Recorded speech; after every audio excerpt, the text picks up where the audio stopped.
moment to read back to yourself.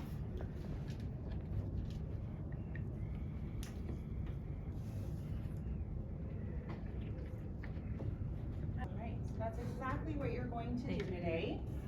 Any keywords in here that stand out to you?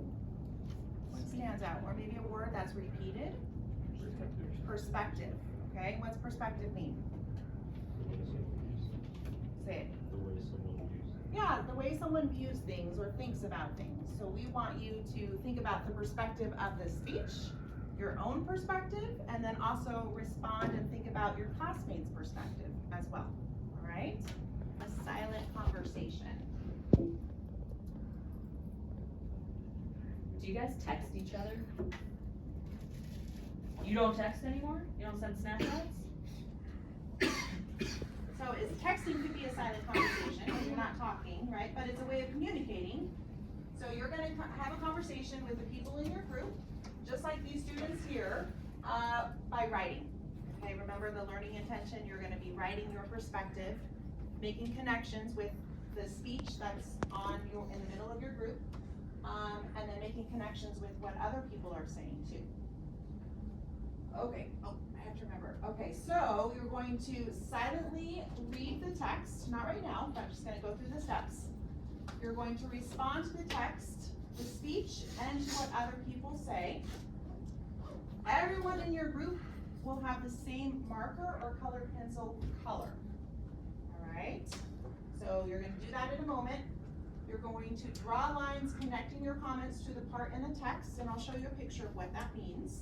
Basically going to be annotating And making inferences. And making inferences, yeah. And then more than one person writes at the same time, so just like the photo. Okay, that's why you have a big piece of paper there. So when you're writing, keep in mind you want to write clear, maybe a little bigger than what you would normally, and maybe some nicer handwriting too, so people can read what you're saying. Okay? Okay. And then you're going to rotate. See the colored? You guys are orange. You guys are purple. All three is a one speech. So you have one part of the speech, you have a second part, you have a third part. So it's really important that you read each part of the speech. So if you are rotating, meaning you're getting up and moving desks, if you are orange, should you be moving to yellow? No. If you're purple, should you be going over to orange? No. If you are in orange, should you be going to orange? Yeah. And we'll tell you the order that you're going to rotate in a second. Okay, so here's an example of an annotation of a silent conversation. And we've got them up all over the room too. These ones are from today. So if you are wondering what it's going to end up looking like, these are some examples up on the wall for you, okay? Yeah. So, for example, drawing the lines from your thought, what particular part in the text are you referencing in your comments? Maybe, sorry, Jasmine, I'm going to come over here. Maybe this person is commenting over here. So again, what are you commenting on? How are you going to comment? I gave you a piece of paper under your bucket. So everyone grab that paper. It looks like this. You guys might need one more. If you need an extra one, raise your hand. Make sure you explain why. Respond to a classmate's thought. Describe your emotions that the text evokes in you. And then if you're not sure how to start your response, we have sentence stems on one side. Okay? And then we have questions on the other side. So how this works is if you're reading the text and you can automatically connect to it and make an inference or write something thoughtful about what it's telling you, do that. You don't have to look at this. But if you're struggling with how to respond to the text, what you can do is you can look at these questions here. That will better guide your reading. And you can use these questions as like, oh, this is a text, here's a question about the text, here's my answer to the text. Does that make sense? If that's even too hard, you can go to the back and you can use a sentence stem like the author's perspective is what? That internment is bad, right? And then explain why. Does that make sense, guys? This is yours. You can write on this, highlight it, put checks on it. For me saying that She was like a supporter of internment at the beginning of internment. And the more and more she went and visited internment camps, the more she thought critically about what was being presented to her in the news and in the media, the more she changed her mind and became an advocate against internment camps. She said, this is not good. So this speech kind of details like an overview of American relocation sites, another word for internment, and her perspective and how it changed through educating herself on that harmful idea that she used to believe in, okay? You guys have 3 parts of that speech. It's the whole speech. It's just broken up for you guys to digest a little easier. Okay, so we're gonna start here in a moment. First thing you need to do though is right now, as a group, decide what color marker you're going to use and quickly grab a marker or color pencil in that same color. So, and then you need to be sure that you're reading your classmates' responses and responding to them as well. You can respond with a question, you can respond with agreement or disagreement, but you need to have 2 responses. And how we're gonna keep track of your responses is not only the color that you're writing in, but you're gonna put your initials next to your comment. What are your initials again? Oh, it would be the first letter of your first name and the first letter of your last name.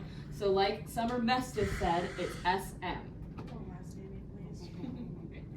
So sorry, kiddo. Alright guys, so it's okay, you might have to get up and stand and move around so that you can read it, because there's only 1 copy of your speech there.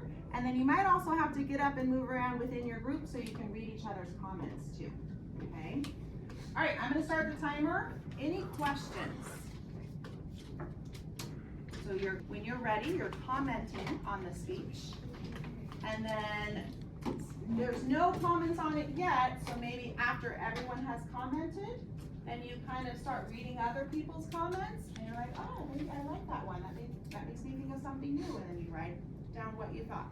Yes. Okay? And Ms. Villacorta and I will also be walking around and possibly commenting with you. All right, I'm gonna start the timer. Go ahead, and this is silent.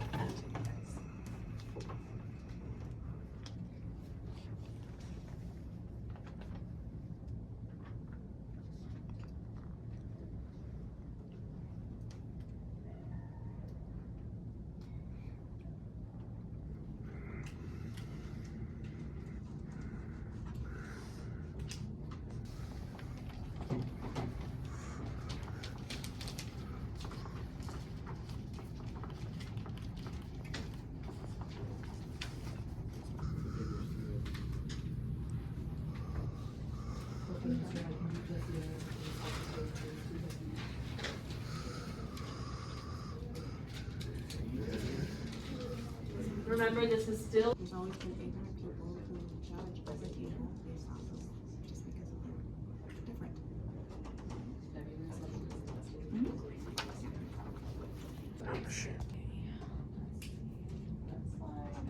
Okay, so 2 minutes now to discuss within your group what you said or what you think about the speech. Okay, you can either just read what you wrote or summarize what you wrote, and then after that, we're gonna give you another time to write again, okay? Okay, go for it. Decide. A lot of decisions made by the government in the past. Like to be a lot more, and feel like I think it was coming. Japanese Americans have been asked to leave the camp and stuff, and also says no matter.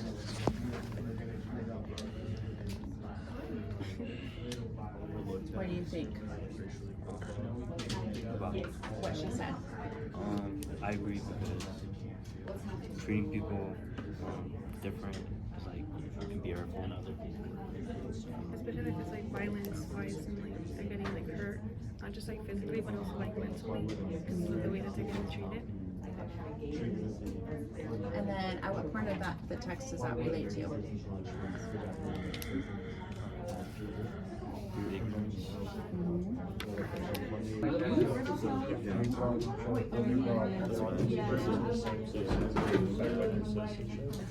Honestly, I think the second part of my question will probably answer the first part of your question.